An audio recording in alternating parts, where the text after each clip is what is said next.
તાપી જિલ્લામાં વહેલી સવારથી જ વાતાવરણમાં પલટો આવ્યો છે।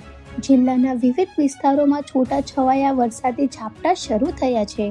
વ્યારા, ડોલવણ અને વાલોડ સહિતના અંતરિયાળ વિસ્તારોમાં ધીમે ધીમે વરસાદ વરસ્યો છે।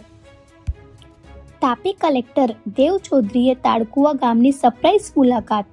કલેક્ટરે તાડકુવા ગ્રામ્ય પંચાયત કચેરી ખાતે પહોંચી છેલ્લા કેટલાક વર્ષોમાં ગામમાં થયેલા વિકાસના કામો અને સરકારી યોજનાઓના અમલીકરણ ફાઇલોની સ્થળ તપાસ કરી હતી।